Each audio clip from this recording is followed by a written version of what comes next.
Okay, no? So before we continue with our discussion for summons, no? Before tayo pumunta sa constructive service, magbigay muna tayo ng example for substituted service of summons para makita nyo kung paano kayong tinatanong pag nasa bar exams na. Okay, may kinuha tayo sa 2022 bar exams, no, na bar question. Substituted service of summons ang sagot dyan. Sige, basahin natin, no? Asha Incorporated sued Kobe, a resident of Bukidnon, no? To serve summons, the sheriff waited in the lobby of Makati Hotel, where Kobe stays whenever he is in Manila. The sheriff failed to serve the summons because Kobe left the hotel for an emergency. Hours later, the sheriff asked the front desk about Kobe's whereabouts and his room number. The hotel refused to disclose on the grounds of confidentiality. The sheriff tried again the next day, but Kobe was in a conference until midnight. So, the following day, the sheriff left the summons and a copy of the complaint with Makati Hotel's chief security officer, even as the CSO refused because Kobe had already checked out by then. The sheriff thereafter filed his return, stating the dates, times, and places of his attempts, the name of the CSO, and the fact that the complaint was served with the summons. When Kobe did not file an answer, Asha Incorporated moved to declare him in default. Was there a valid substituted service of summons? So explain briefly. No. There was an invalid substituted service of summons. Kung mababasa niyo po yung question na ito, hindi niyo na kailangang i-spot yung issue kasi alam naman na natin ang issue is substituted service of summons. Nandito na po sa baba yung issue. Now, we just need to get the pertinent facts dun sa question para malaman natin kung valid ba o invalid yung service of summons na ginawa. Okay, so sa substituted service of summons for individuals. Sa substituted service of summons for individuals, matatandaan natin, meron tayong dalawang kailangan tingnan. Number of attempts, correct recipient. How many attempts? 1. Waited in the lobby. 1. Hours later. Anyway, the sheriff tried again the next day. 2. Okay? So, the following day, 3. Naka 3 attempts on 3 separate dates nga eh. Diba? 3 attempts, 3 separate dates to. Sinerve no minsan, hindi nakita si Kobe. Sinerve the next day, hindi nakita si Kobe kasi nasa conference daw. Sinerve ulit the next day kasi si Kobe, pero nung pala si Kobe, nag-check out na sa hotel. So, 3 attempts, 2 separate dates. Sa number of attempts, wala tayong problem. Okay? Sa correct recipient ba tama? Tama ba dun? Saan po sinerve yung ano? Kanino sinerve yung summons? Sa Chief Security Officer ng Makati Hotel. Doon ba nakatira si Kobe? Doon ba yung place of business niya? Subdivision ba niya yun? Condominium ba niya yun? Hindi. So, dito po tayo nagmintis. There was an invalid service of summons because the recipient was incorrect. The summons was served to the wrong recipient. Sige, sagutan natin, no? No. There was an invalid service of summons, no? So, nakita niyo naman sa orientation how I answer. No? How we should answer. Pag was, yes or no? So, no ang sagot. No? There was an invalid substituted service of summons. Kopyahin lang to. Diba? Talagang para alam nung examiner na alam mo yung sinasabi mo o alam nung examiner na alam mo yung tinype mo, kopyahin mo agad yung question. Para may compass ka din sa sarili mo na ito pala yung issue na kailangan kong i-tackle. Para hindi masyadong mag-drift away yung legal basis na gagamitin mo. Napaka-helpful nito pag medyo mahirap na yung mga questions. Sabihin natin sa political law, madaming pwedeng sangay-sangay na pwedeng sagot mo dyan eh. Pwede kang sumagot ng equal protection, pwede kang sumagot ng due process, pwede kang sumagot ng police power, and so on. Repeating the question here and making it a conclusion. It helps the examiner. It will also help you. It also helps you. Kasi meron kang point, ito lang, dito lang ako mag-stick. No? Hindi ako lalabas sa ibang mga topics na pwede namang yun ang sagot sa question, pero dapat hindi yun ang sabihin ko. Okay, so invalid service of summons. Invalid substituted service of summons. So under the rules, kopyahin lang natin yung taas, di ba? Ito yung number of attempts. If for justifiable causes, the defendant cannot be served personally after at least 3 attempts on 2 separate dates, service may be effected by, sinulat ko na lahat, no? So, pwede kang mag-leave ng copy sa defendant's residence. Kanino? Residing therein, at least 18 years of age, sufficient discretion. 3 requisites niyan pag residence. O pag naman office, place of business, kanina daw? Some competent person in charge. Normally, sekretarya. Paano pag nasa subdivision or condo? Hindi pinayagang pumasok if refused entry upon making his authority known, di ba? Within the subdivision or condominium, where will you leave the copies of the summons? With any of the officers of the HOA or the condo corp or the chief security officer. At saka lastly, electronic mail, di ba? If allowed by the court. So, wala namang ganun sa fax. So, hindi nakasali ang letter D na yan.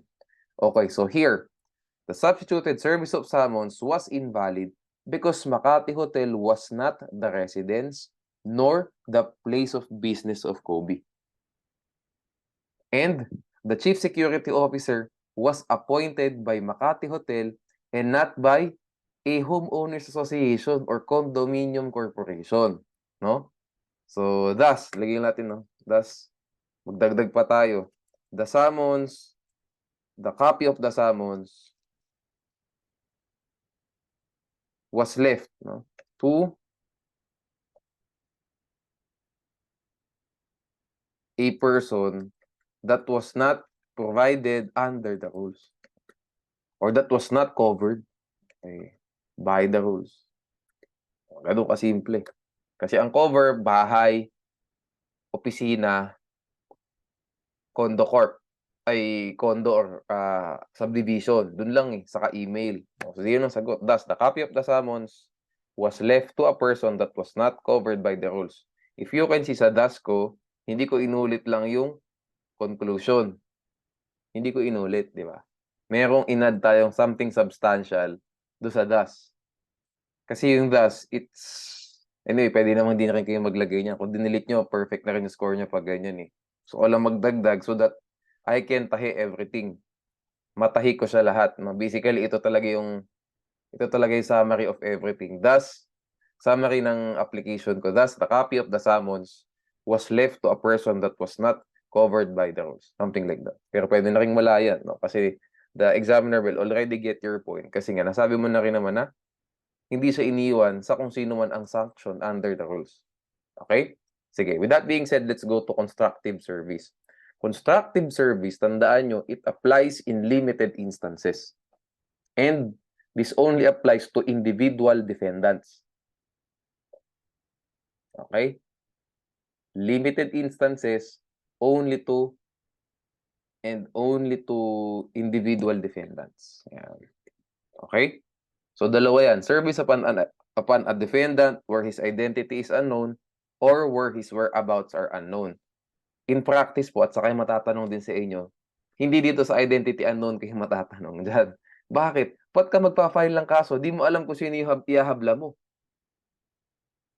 Di ba? Napakadalang. Nangyayari lang po yan sa criminal procedure. John Doe, hindi mo alam kung sino yung pumatay doon sa biktima. Pwede. John Doe. Pero sa civil procedure, ba't ka magpa-file ng civil suit for damages? Hindi mo alam kung sino kalaban mo.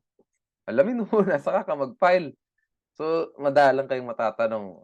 Seldom, no? Baka nga unlikely na matanong kayo dyan. Kung matatanong kayo dyan sa whereabouts unknown, kasi dito madalas, nagtatago ang defendant. Mali ang impormasyon ng plaintiff kung saan nakatira ang defendant. Pwedeng pumasok dito. Meron tayong example later on. No? Kinuha ko sa facts ng isang kaso para mabigyan kayo ng context. No? Okay. So, in any action where the defendant is designated as an unknown owner, or whenever his whereabouts are unknown and cannot be ascertained by diligent inquiry. So, ito ang kailangan natin. Hindi mo alam sa nakatira at hindi mo ito alam pa din despite diligent inquiry. Yun. Dalawa kailangan. Unknown, diligent inquiry. Service may, by leave of court, be effected upon him by publication in a newspaper of general circulation and in such places and for such time as the court may order.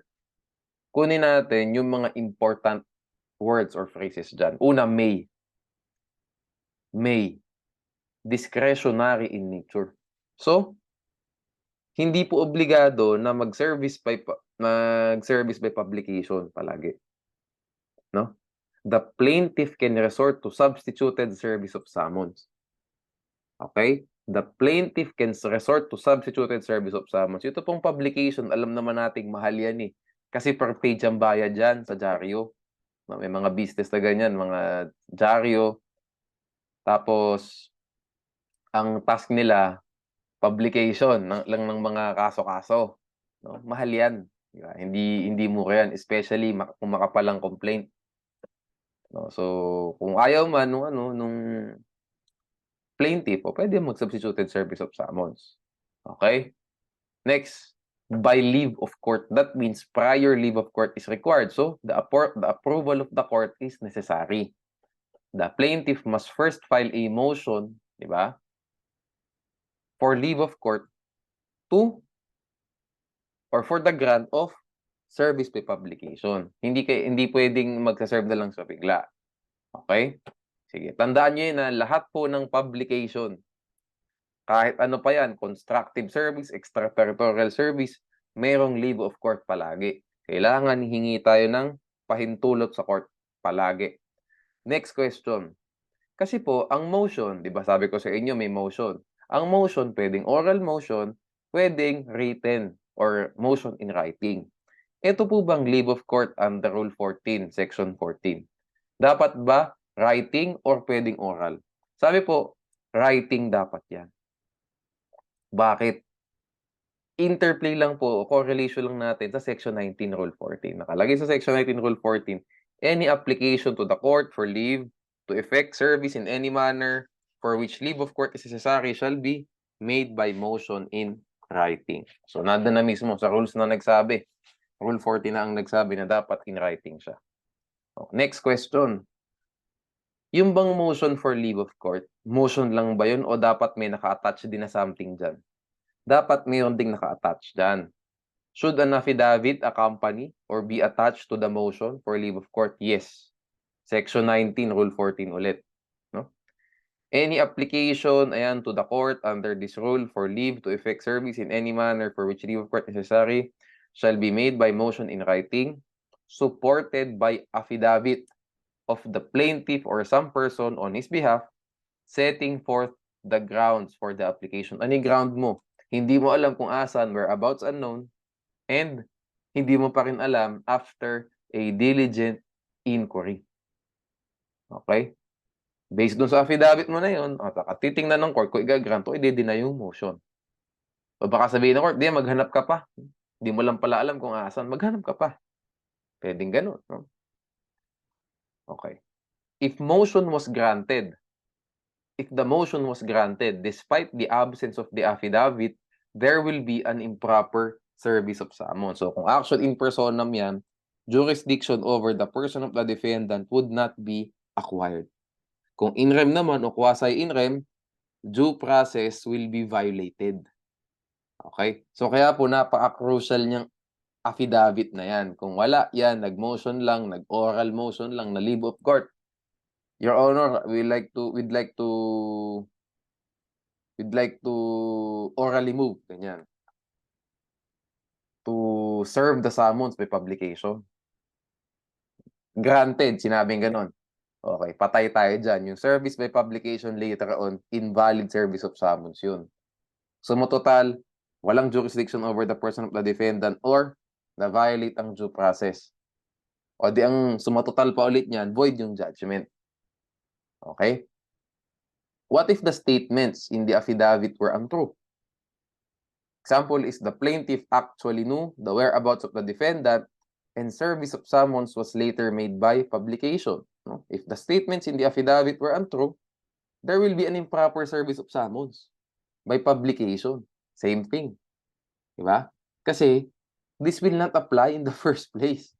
Why are you applying Section 14, Rule 14 kung nagsisinungaling ka? So, hindi dapat applicable at all yung Section 14.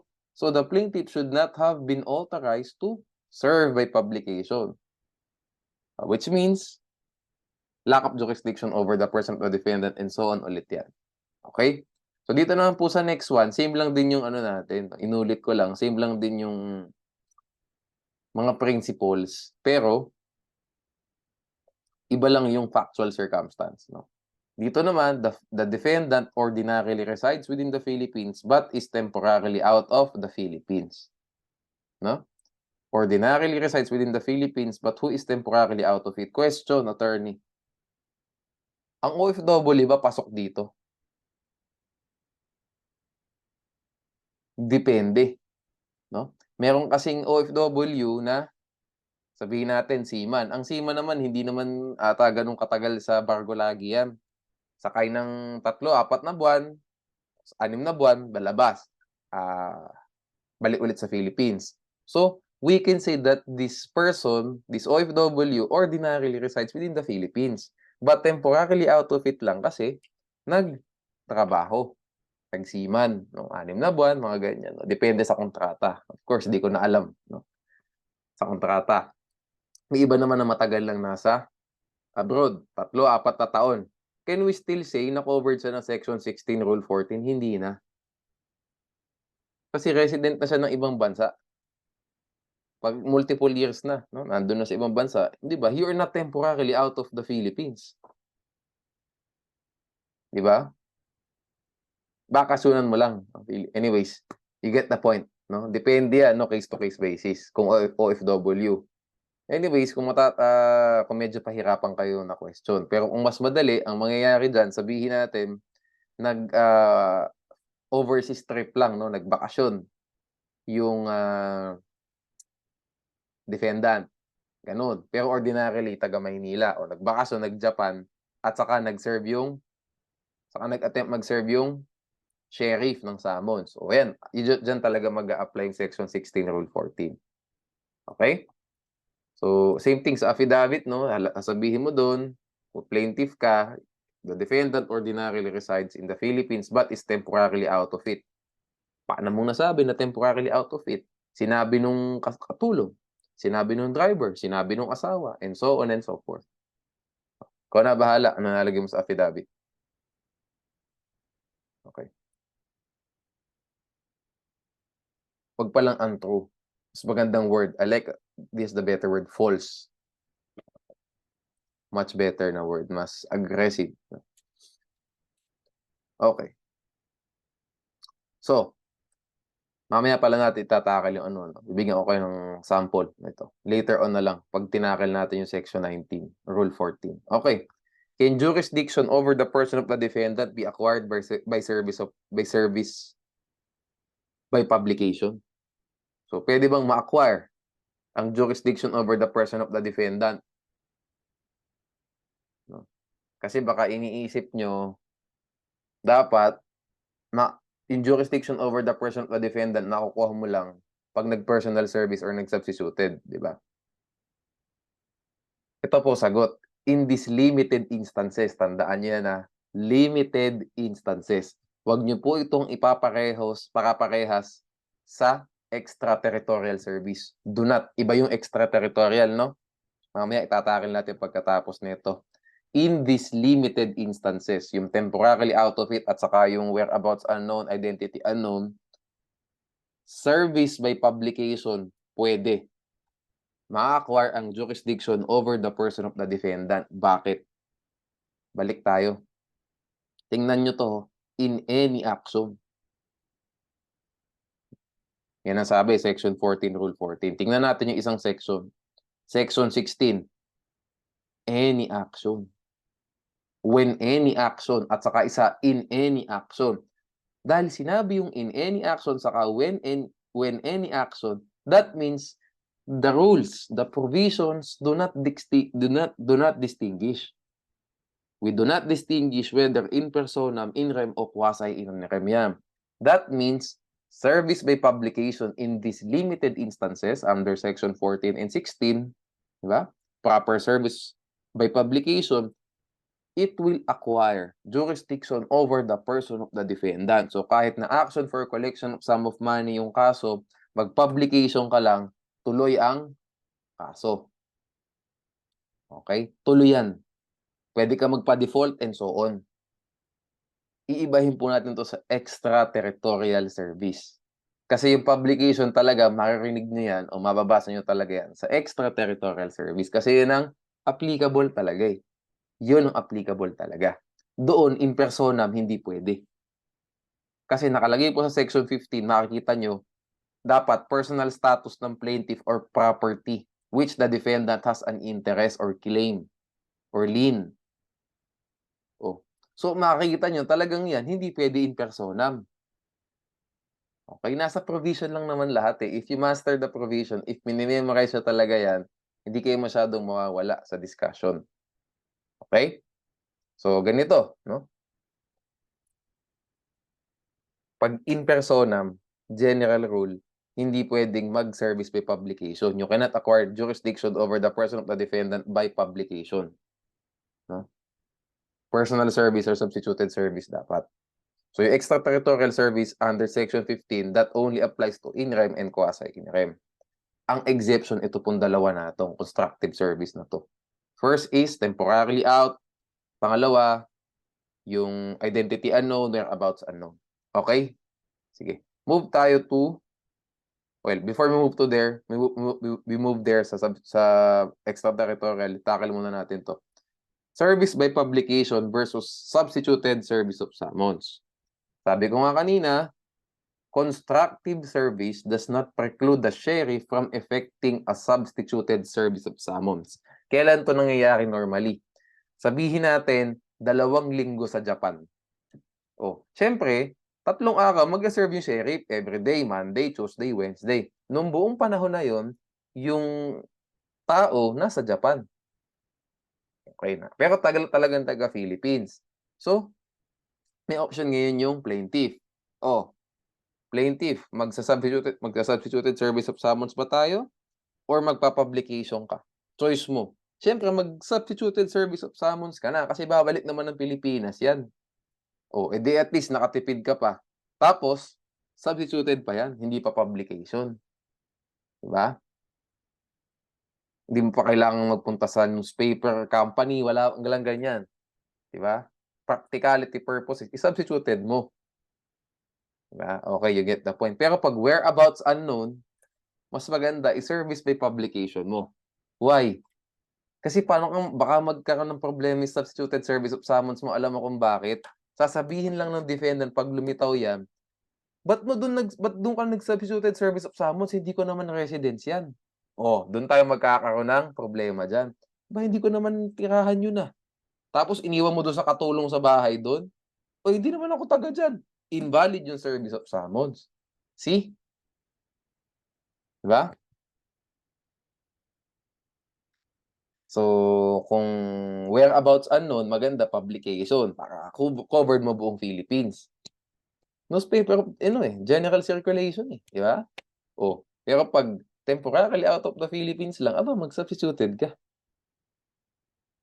Di ba? Dagdag natin dito.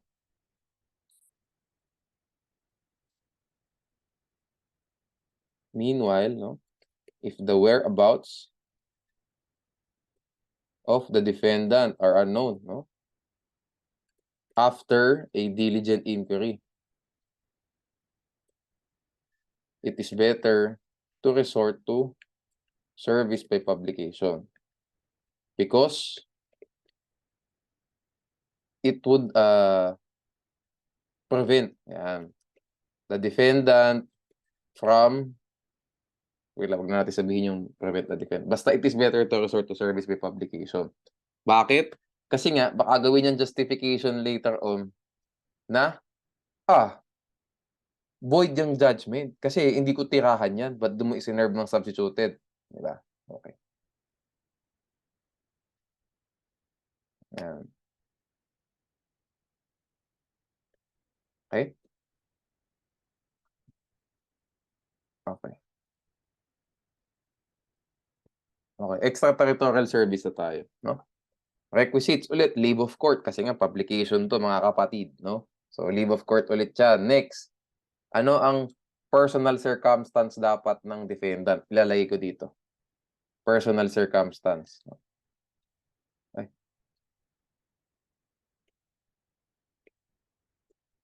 Yun. Tapos next, subject matter of the action. Gusto ko talagang ginagawa na ganyan pag medyo mahaba yung requisites. Rather than requiring you or requiring me nung nag-exam pa ako to memorize lahat ng mga yan, before I do that, aalamin ko muna kung ano ba yung topic na tinatakil doon sa mahabang provision na yun. Ano ba yung pinag-uusapan natin dito? So you have a compass ulit sa isip mo na, okay, tatlo yan. Leave of court, personal circumstance, subject matter of the action. Alam mo kung saan ka, basically meron kang, anong tawag dito? May main topic, may subtopic ka sa isip mo. So itong main topic, madali lang maalalahanin kasi maiksi lang, like subject matter. Madaling alalahanin. Tapos lalabas na yung information after sa isip mo. Yan yung mind mapping na tinatawag. Okay? Sige. Ganun din ginawa ko dito, di ba? Mahaba yung sa substituted service of summons. Di, pinaiksi ko. Number of attempts sa correct recipient. Di ba? Kahit pa paano, nagkaroon ka ng compass. O tapos after nun, instead of requiring you to memorize yung mahabang mga lines na yan, lagay mo muna sa simula ng residence, office or regular place of business, subdivision or condominium, at saka email. Get? So basically, maiksi, at saka mo ilagay yung mahaba. Kahit pa paano meron kang compass sa isip mo, konti-konti, nagkakaroon ka talaga ng parang folder sa computer. Diba? One main folder, may 5 subfolders, tapos yung 5 subfolders, may mga kanya-kanya, andun yung mga PDF file. Diba? 2024 bar review, no? Tapos, civil law, remedial law, diba? Criminal law, and so on. Yun ang next folder mo. Sa remedial law, o civil procedure, criminal procedure, gano'n. Sa civil procedure, lalabas na lahat dun yung mga PDF files mo. Ito, rule 1, rule 2, rule 3, rule 4, and so on. So it works, no? Ihanay nyo, igrupo nyo yung mga thoughts nyo, no? Igrupo nyo. Make it compact. Okay? So, personal circumstance, the defendant, hindi po sinabing alien, walang ganyan, walang sinabing foreign. Basta sabi, defendant, not reside in the Philippines, not found in the Philippines. So, covered po dito, hindi lang po individual defendants to. No? Ilalagay ko dito, no? Section 17, Rule 14 covers individual defendants, covers natural persons and juridical persons. Yan. Covers defendants who are. Okay.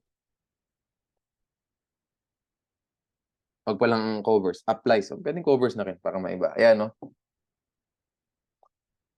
So, ito po, wala pong sinabing alien, walang sinabing foreigner, walang sinabi. Basta sabi, does not reside in the Philippines, not found in the Philippines. So sabihin natin, pwedeng Pilipino, tapos immigrant. O, di ba? Pasok. Personal circumstance. Tandaan yung leave of court. So, ilalagay mo sa affidavit mo yan, sa motion mo. Ilalagay mo. Di ba, na ito pong si ay isang immigrant sa US. As shown ng kanyang green card. Kung may green card, may ebidensya kayo ng green card niya. Ganon. Mga ganong galawan. Pwede rin namang foreign corporation. No?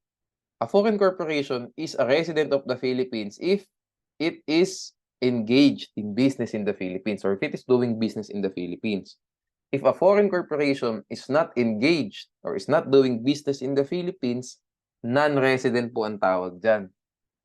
Not found in the Philippines din malamang, not engaging in business eh. In the Philippines, di ba? Okay, so you get the point. No? Next tayo, subject matter of the action. Nabanggit ko na kanina, dalawa yan. Una, personal status of the plaintiff. Okay. Personal status of the plaintiff. No? Ito yung mga, normally, mga special proceedings yung mga personal status na ganyan. Like, annulment, mga ganyan of marriage. Dati, nung hindi pa administrative case, adoption, kasali din dyan. No? Pero you get the point, no? Or the subject of which is a property within the Philippines. And the defendant has a claim, lien, interest therein. O, claims a lien or interest therein. Ganun lang kasimple, ang haba pa. Or the property has been, of the defendant has been attached within the Philippines. So, yun na nga din yun, di ba? Attached. Capitalize din natin. May ano rin siya. The property of the defendant has been attached within the Philippines. O, that means, meron din siyang interest, di ba? Kaya kung maiksing ko to, isang personal status na lang, saka isang property within the Philippines, which the defendant has an interest. Ganun lang kaiksi. Di ba? You need to simplify. No? Okay, so how is extraterritorial service affected? Pwedeng personal service abroad, di ba? Kung mayaman. No? Patadaanin mo sa DFA. Mga ganyan ang galawan dyan. Next, international convention to which the Philippines is a party. Hayaan nyo na yan. Wala namang inassign sa VAR syllabus natin na international convention. Wala namang inassign na treaty regarding this. Okay? Next. Ito po ang normally itatanong sa inyo kung itong mga section 17 ang matatanong. Itong last one. Kasi ito yung normal na way of serving ng extraterritorially ang summons. No? Dalawa yan. Publication in a newspaper of general circulation and you need to send the order of the court by registered mail to the last known address. Pag hindi mo ginawa itong last part na to, invalid ang service of summons. Invalid. So, void yung judgment later on. Tandaan nyo ha, hindi ka lang magpapublish. Yung order of the court, ano yung order na yun?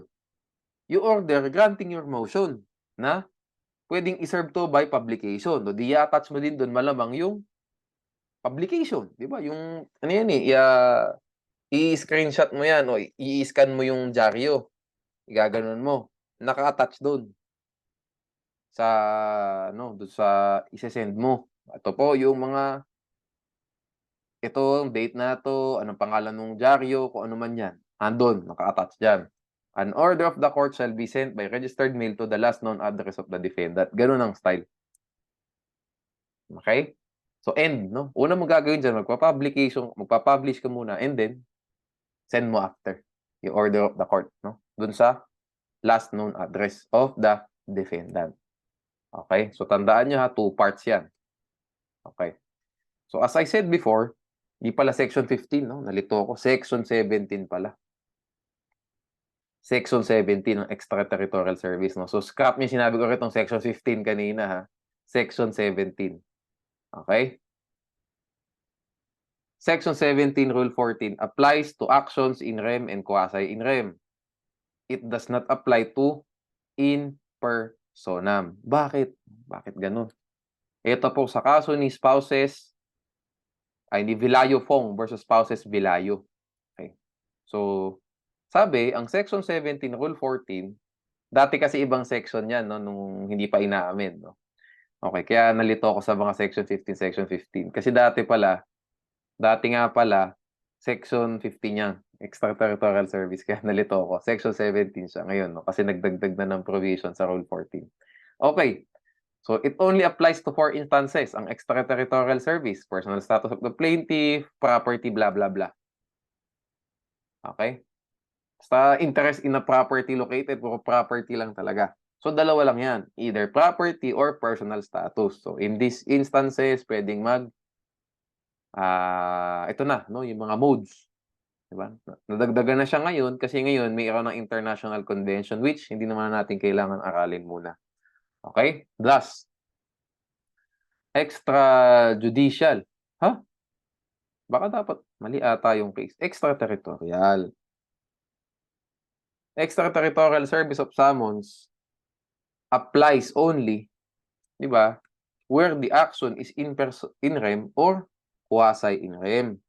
The rationale is in quasi in rem and in rem, jurisdiction over the person of the defendant is not a prerequisite.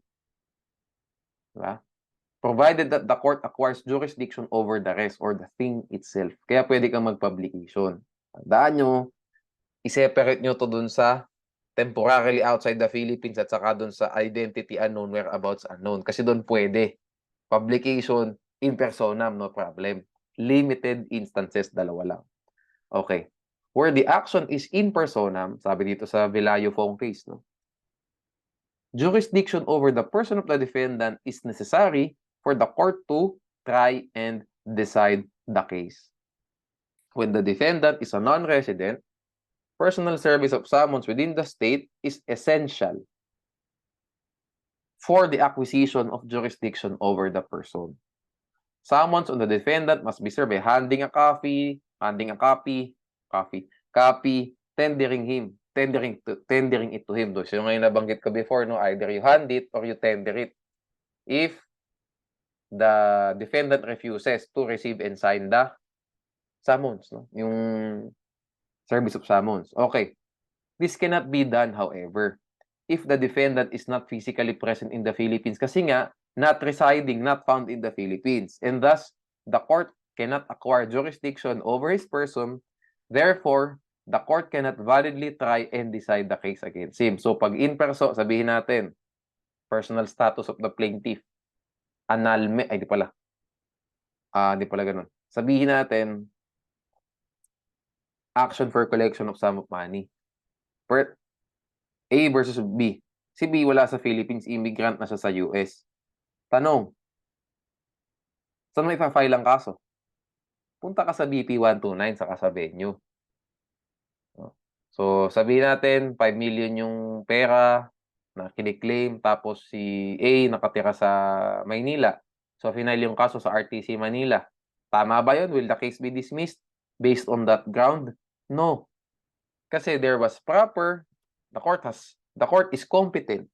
The court, RTC was a competent court of jurisdiction kasi nga BP 129 exceeding 2 million, di ba? And tama rin naman yung Manila because the principal plaintiff was residing in Manila. Hindi madi-dismiss. Ang problema natin, after the filing of the action. Next question sa inyo, will the case proceed? It will not. Because personal service of summons, substituted service of summons cannot be done, cannot be made to the defendant since the defendant is outside of the Philippines and does not reside in the Philippines. So, the court cannot try and decide the case against him.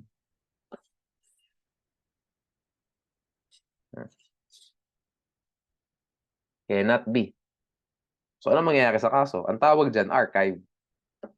I-archive ang kaso, tatanggalin na sa kalendaryo. Matutulog ang kaso in short. And then you as a plaintiff, you are now obligated na magmanman ka na. Kailan ba uuwi yan sa Pilipinas? Pag umuwi sa Pilipinas, at saka pa-motion mo na ulit to revive the case. Motion to revive. Motion to remove the case from the archives. No? Motion to set the case for hearing. Something like that. Ikaw na bahala kung anong motion. Basta sabihin mo, hindi na i-archive yan kasi nakita mo na yung plaintiff na nasa, yung defendant na nasa Philippines. By the way, ang motions pala, unlimited yan. You decide kung anong motion na ipa-file mo in the Philippines. Okay? Wala pong set names ang mga motions. Ikaw bahala. Pwedeng ganun, di ba? Motion to remove the case from the archives. Pwedeng motion to set the case for hearing. Okay? Something like that, no? Okay.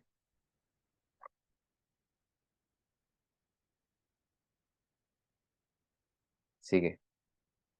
Okay, ito yung sinasabi kong, well, itong example na to, this is extraterritorial service, no? Later on pala, matatakil natin ulit yung sa whereabouts unknown dito sa, gabi pa nga, to sa Heirs of Pacaa Gonzales versus Court of Appeals, no? Okay. So ito, no, sa Sarol case. Ayan. Hayaan niyo na itong ano, basa-basahin niyo na lang pero kaya ako binold 'tong mga ito kasi ito yung issue. Yun yung kailangan niyo para masagot yung issue. Sarol had been in possession of the property since 2007 and began developing it as a beach resort. Okay? She eventually left the Philippines to reside in Germany. However, later on, no, the area in possession daw ni Sarol, it was surveyed. And based po sa findings nung surveyor, erroneous yung area na ino-occupy for a beach resort. Because it included the 464 square meters of spouses Diao's property. Malaki yun. No? Ilang bahay na mapapatayo mo sa 464 square. Diba? So, syempre, nalaman nila overlap. Syempre, hindi babalik nung ni Sarol yung property. Ba't may babalik? Diba? Sabi sa'yo, amin yan. Dinidevelop ko ng beach resort, alangan naman ibigay ko yung portion ng beach resort sa'yo. Okay. So, spouses, siyempre, kaso yan. Spouses Diao filed a complaint, di ba, sa RTC Dumaguete. Okay, spouses Diao sought to partially cancel the contracts from which Claire Chu derived ownership dun sa lote. Si Claire Chu pala, by the way, si Claire Chu ang seller ni Sarol. Si Sarol ang buyer. So ngayon, nilalabanan ni spouses Diao, si Claire Chu at saka si Sarol. Okay, kasi kapitbahay si spouses Diao eh. Okay. To reconvey an area of 464 square meters from said property in their favor and to hold Claire Chu and Sarol liable for damages. Okay. So, simulan muna natin, no?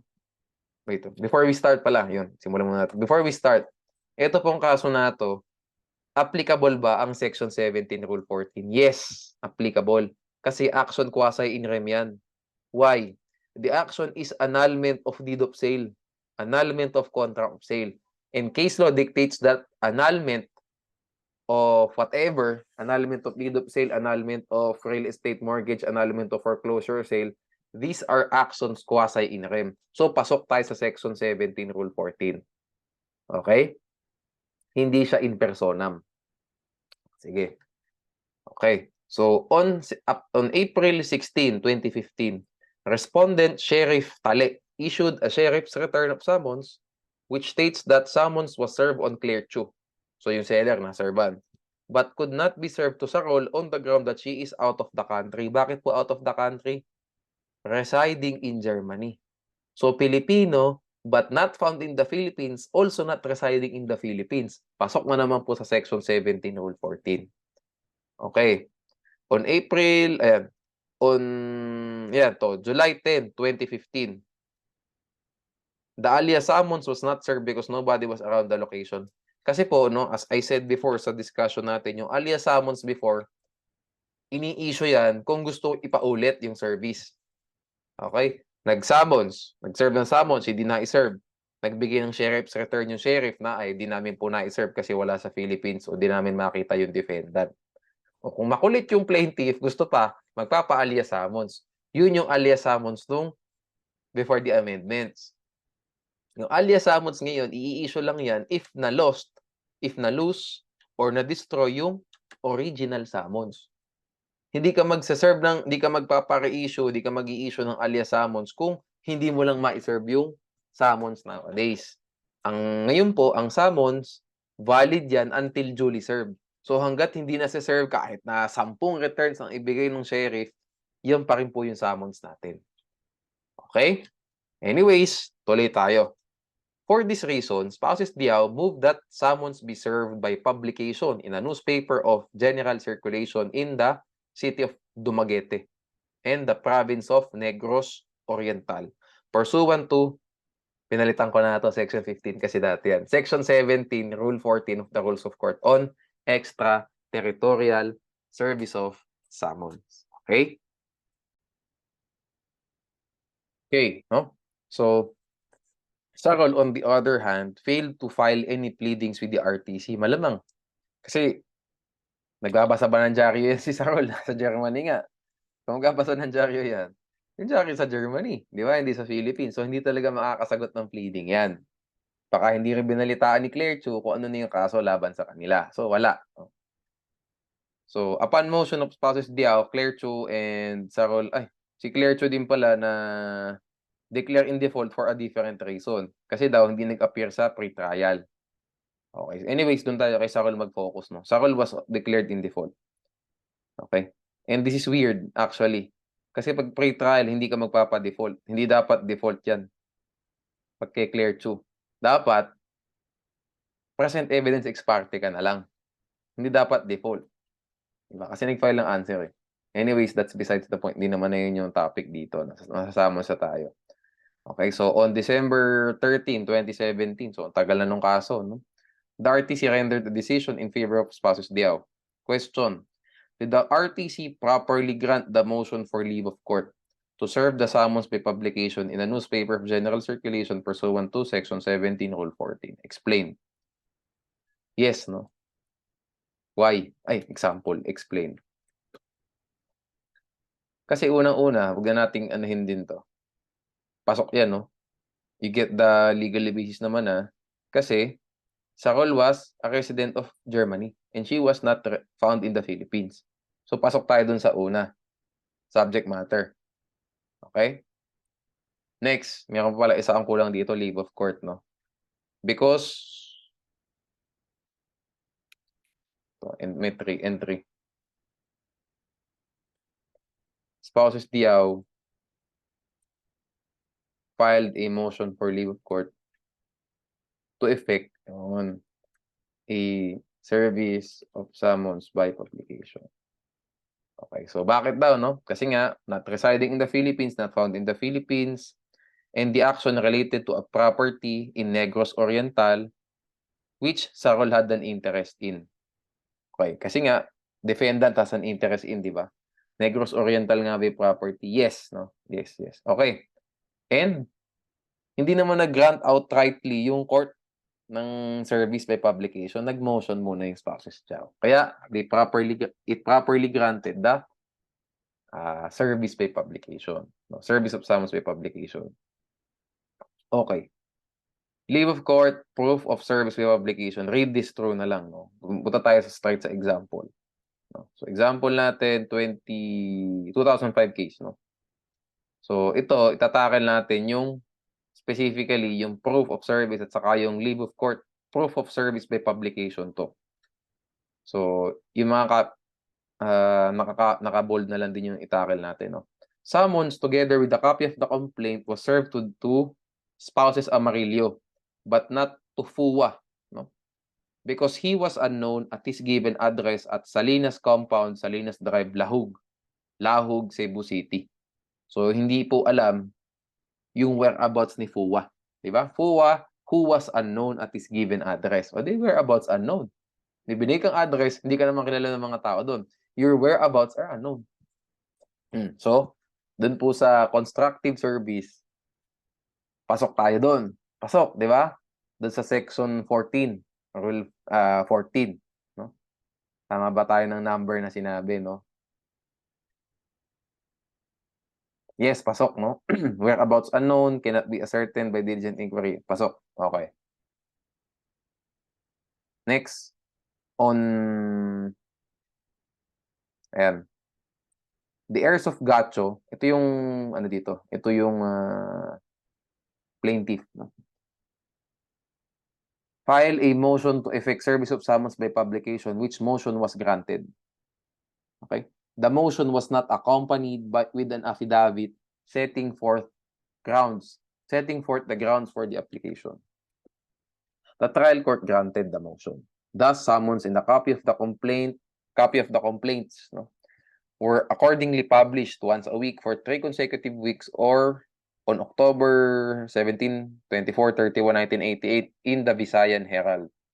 The heirs of Gacho did not file an affidavit stating that a copy of the summons and order of publication were deposited, postage prepaid in the post office, and directed to the defendant by registered mail to his last known address. Okay.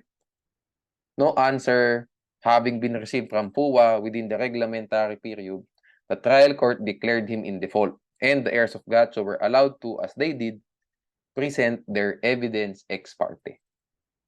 Okay. So, later, FUA asserted, so si FUA lumitaw later on, FUA asserted that the service of summons by publication suffered from fatal defects. Was there proper service of summons? So, unang-una, ang pertinent po na provision sa kaso na to, sa facts na to, yung whereabouts unknown in relation to section 19 leave of court at saka in relation to section 22 proof of service by publication. So tatlo. Whereabouts unknown, section 14, leave of court, proof of service by publication. So isa-isahin natin, no? Saan sila nagkamali?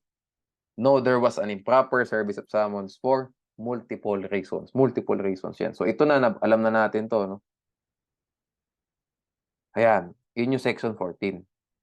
Okay? Next, case law dictates that in order to prove that a newspaper is one of general circulation, ani kailangan yung proof, there must be a customary affidavit of the editor of the publication that it was published in a newspaper of general circulation, or there must be an affidavit of the publication executed by the publisher, business advertising manager, which states that it is a newspaper of general circulation. So dapat may affidavit na i-attach na i-attach dun sa leave of court, sa motion for leave of court, saying na they will publish, the plaintiff will publish this summons, no, sa isang newspaper of general circulation. How?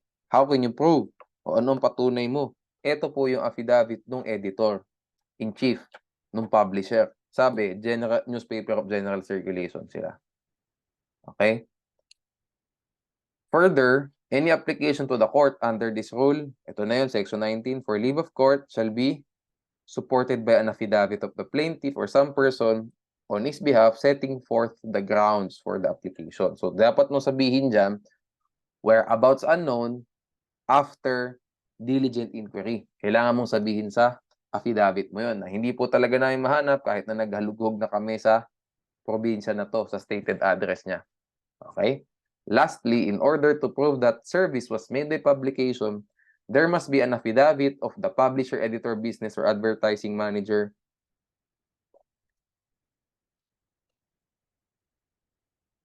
to which an affidavit, a copy of the publication shall be attached, and by an affidavit showing the deposit of a copy. Yan. Ito pala dapat. Yan.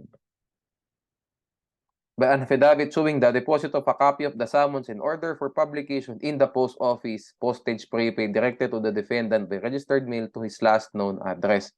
So, after mo mag-publish, yun nga, inuulit ko ulit, after mo mag-publish, kailangan mag-send ka ng kopya dun sa last known address, parang sa extraterritorial service. After mo mag-publication, iserve mo yung kopya sa kalaban mo, sa last known address niya. Yan yung sinasabi ko. No? Affidavit showing the deposit of a copy of the summons. May affidavit yun, nakataso sa affidavit mo, yung proof na nagpadala ka ng field post, sabihin natin, ng registered mail dun sa kalaban mo. Okay, so yan, no? Here, there was an improper service of summons because of the following reasons. First, the motion for leave of court that was filed by the heirs of Gacho was not accompanied by an affidavit. Basahin nyo na facts, no? Ito. Not accompanied by an affidavit setting forth the grounds for the application. Next, there was no affidavit that the Visayan Herald is a newspaper of general circulation. There was no affidavit executed by the publisher, editor, general, business, or advertising manager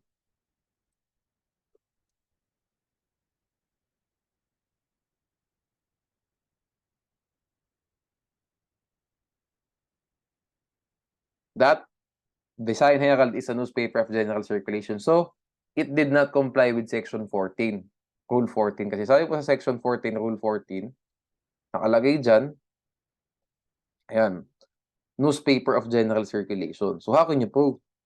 Wala. Hindi na ipatunayan. No? Newspaper lang pala. Hindi general circulation. Walang proof eh. Next reason,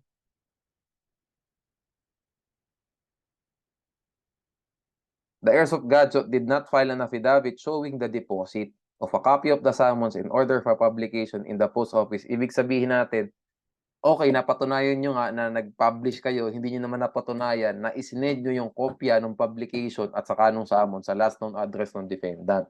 Tandaan nyo, pag nag-publication, whether extraterritorial service or dito sa constructive service, kailangan may follow-up.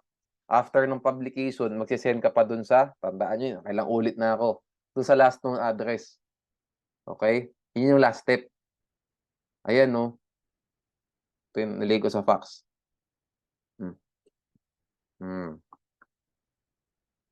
Diba? Hopefully, naintindihan natin. Okay. Kaya improper po ang service of summons. Okay, last.